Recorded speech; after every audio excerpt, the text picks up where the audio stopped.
Welcome to the 2023-2024 Bucks for Books Business Meeting webinar, and congratulations on your Bucks for Books award. My name is Jeannie Standall, and I'm the School Library Consultant for the Idaho Commission for Libraries, and I'm the Program Lead for Bucks for Books.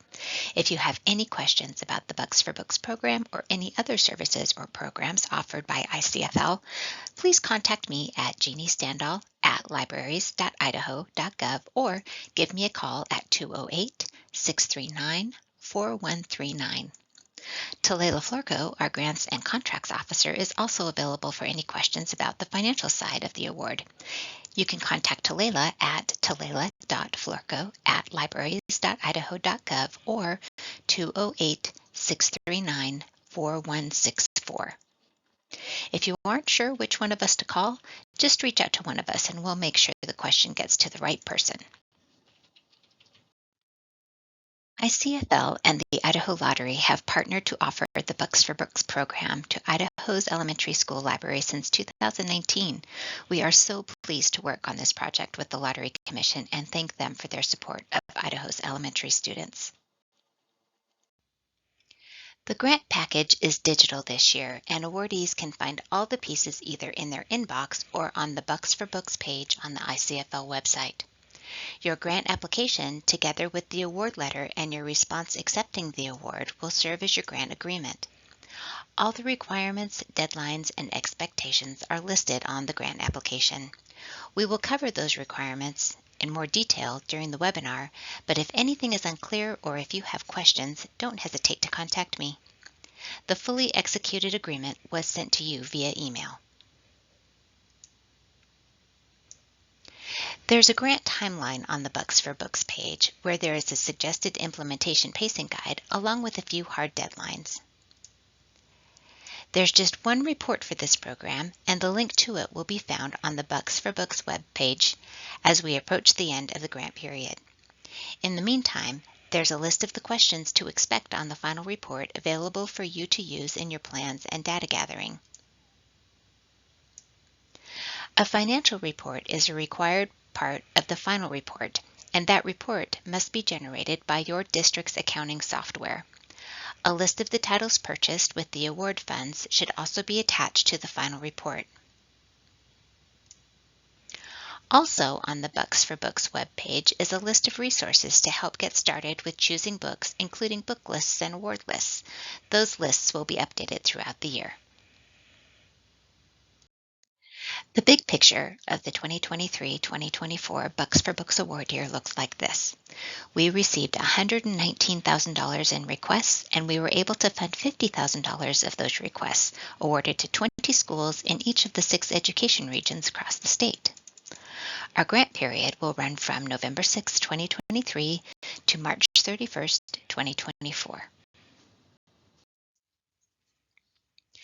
As you make decisions about your grant program, it's hard to go too wrong if you keep the goals of the grant in mind. Those goals are to increase the amount of reading done in the homes of children in Idaho's elementary schools, increase access to age-appropriate quality nonfiction and fiction titles in elementary school libraries, and to increase the number of children reading on grade level in our state. Bucks for Books funds will be released in late October through early November. Until then, it's a good idea to become very familiar with the details of this award. Reread the award application and make sure you understand the requirements, the implications of any new practices that will be implemented, and the people who need to know about them. Make best friends with the financial person who will be working with you on this award. It's important for the team member who will be creating your financial report and processing your book orders to understand the financial details of the award. It's also important for you and the rest of the grant team to understand how the payment cycle works and what the time span is between when you submit a purchase order request earmarking grant funds for a book order and when the check gets written to pay that bill. This information will be valuable when working out the timing for your orders and your reorders as your grant money is spent. Remember, placing your order does not necessarily mean the money has been spent. That only happens when the check is written to pay the bill. Next, read the grant agreement again just to make sure your understanding of the purchasing cycle fits with your understanding of the requirements of the grant. Then set your priorities, make your list, and start buying those books. Grant is pretty flexible and streamlined, but there are some requirements that are important. Perhaps the most important requirement is the first. All your students will be allowed to check out at least 2 books each week to take home to read. A main indicator of success in reading is the amount of reading students do at home. This is especially important now as students are recovering learning loss during the pandemic. Many of your students do not have books to read where they live, and they likely don't have regular access to the public library, and consequently, the school library is their only source for reading material. All students will be allowed to check out nonfiction books. If nonfiction is in short supply in your library, these funds might help buy enough for all your students who want to read nonfiction to have a chance to take those books home. The award funds will be spent on age-appropriate books for elementary students, up to 6th grade depending on the grade served at your school. Up to 50% of the award funds may be spent with any one publisher. For the purposes of this grant, we are defining a publisher as an organization that sells primarily the products that they develop and produce. Examples of publishers are Abdo, Gumdrop, Usborne, and even Scholastic. A vendor is an organization that sells titles from a wide variety of publishers. When you search their inventory, you can find most any title. A few examples of vendors are your local independent bookstore, Follett, Amazon, Bound to Stay Bound, Permabound. Again, if you can find most titles there, it is probably a vendor. If you choose to use one of these organizations, you may spend any amount of grant funds, up to 100%. You will submit a final report by April 30th, 2024. You should be well prepared and submit complete answers to the best of your ability. The link to the report will be available as we near the end of the grant period. In the meantime, take a look at the Questions to Expect document on the Bucks for Books page at libraries.idaho.gov so you'll know what to expect to report as you make your way through the grant period. Up to 5% of your award can be spent on book processing supplies like mark records, spine labels, barcodes, and the like. There are just a few don'ts for this program. AR tests and supplies are not allowable purchases with these funds. The books purchased with these funds are meant to be circulating library books that will be taken home by students to read, rather than books that support classroom work. Consequently, class sets, literature circle sets, and other classroom materials are not eligible purchases with these funds. Remember, this is funding for the library, not for the classroom. And if you find, for whatever reason, you must leave your school or cannot complete the grant requirements, please contact me and let me know you are leaving the grant team. Otherwise, I will not know that I should be working with a new person on this project, and another person at your school might not know to take up the reins.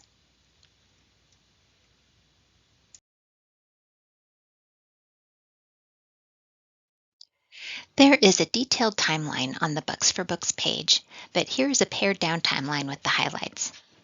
Like the detailed timeline, the black notations on this timeline are more of a pacing guide to help keep everyone on track to have their funds spent on time. The red notations are hard deadlines that must be met.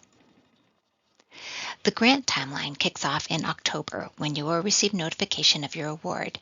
In October or November, you may be contacted by the Idaho Lottery about a visit to your school to present you with a big ceremonial check and some extra books to get things off to a good start. It's a good idea to place your first book order before winter break, and it would be best to make that a large order. If you end up having some books back ordered, you will still have plenty of time to spend that money by placing your next order by mid-February. That will still give a little cushion of time if there is still a bit of money left to spend, and you'll be able to include some of the new Youth Media Award winners that will be announced on January the 22nd, if they seem like winners for your students. Supply chain issues are still with us, so place your orders early and expect back-ordered books. Keep a close eye on the money you have actually spent versus the money that has been obligated with a book order. All of your grant funds should be obligated by the beginning of March. March 31st, 2024 is the end of the grant period when every last penny of your Bucks for Books award should be spent. There should be no dollars or cents left. If there are any dollars or cents left over on March the 31st, those should be returned on April the 1st, even if it's just a few pennies. So it's a good idea to spend a little bit, say $20 to $50 or so over your grant amount.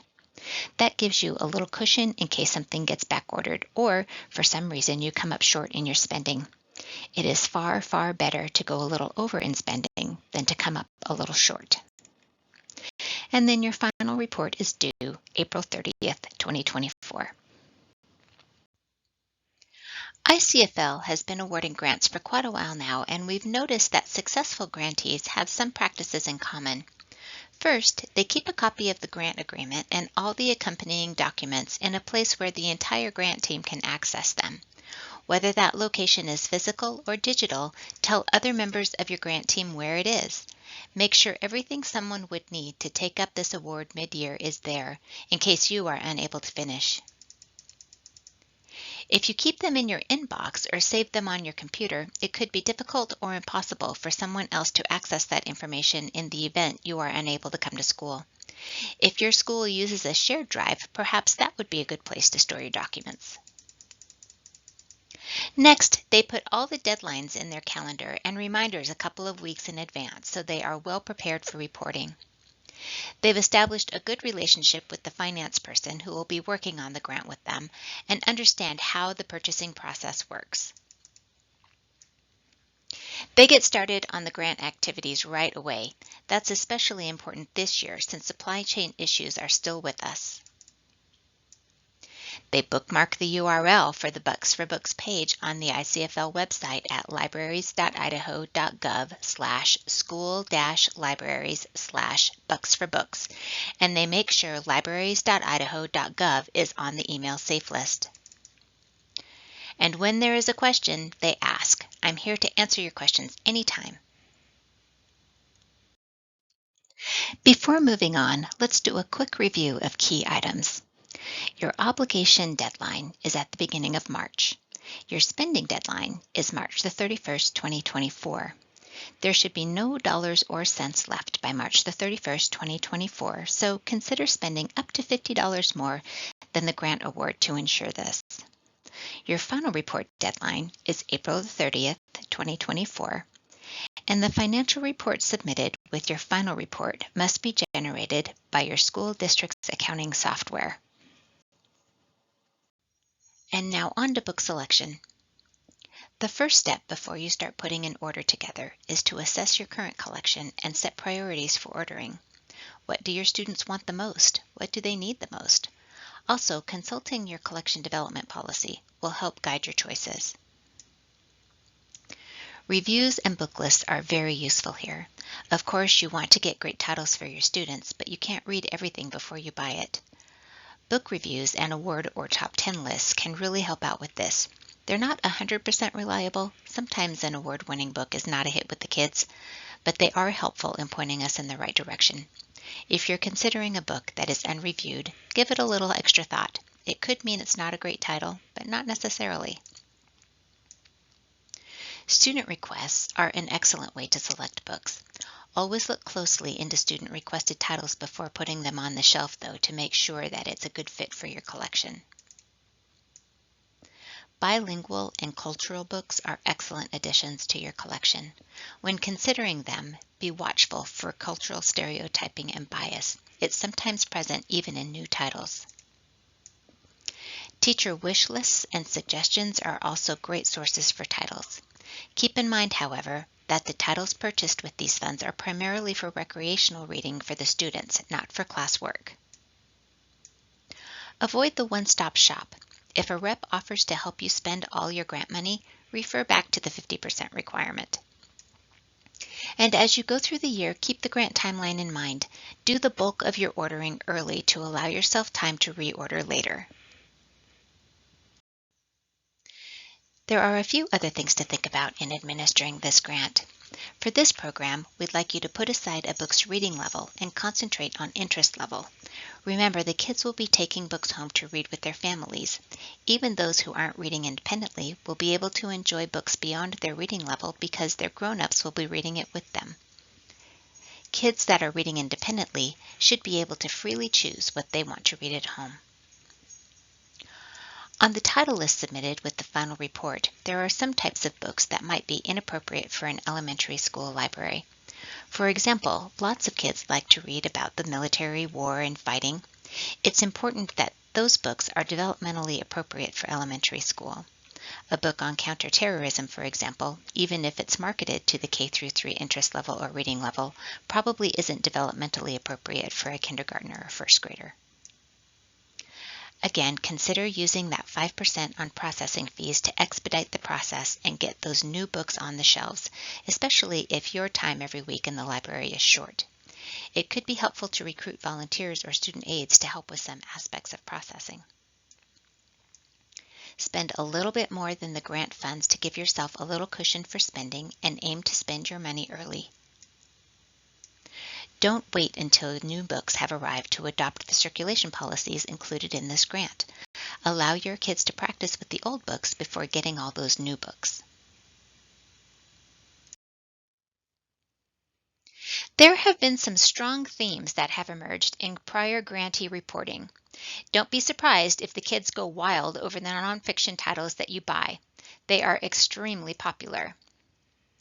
With the infusion of new books, the kids will be eager to learn more about the library and all it has to offer. Teachers and librarians are pleasantly surprised at how little loss and damage actually occurs with circulating more books. Speaking of lost and damaged books, we've been promoting the Books and Backpacks Are Buddies idea for many years now. The idea is that kids are either reading their books or the books are in their backpacks and the books are nowhere else. They aren't under the bed or in the trunk of the car or on the kitchen table. If they aren't being read, they are in the backpack. When kids and parents are taught this method, the books are read and protected, and the students always have the books with them in their backpack when library day rolls around and it's time to turn them in. If 2 books per week is an increase in circulation for you, you might be thinking, how am I going to reshelve all those extra books? You could use bins like these. Benefits are twofold: easy for kids to access and they can see the covers, and easy for librarians to shelve. Just group the books together by subject and put them in the bin. No more finding the exact right Dewey spot on the shelf. Some schools have kids take books home in plastic bags to keep everything together and protected. This works especially well if the kids carry water bottles in their backpacks along with the books. These bags have the student name, the teacher name, and the day of the week when books are due. If you choose to give this a try, some of that 5% for supplies can be used to purchase bags like this.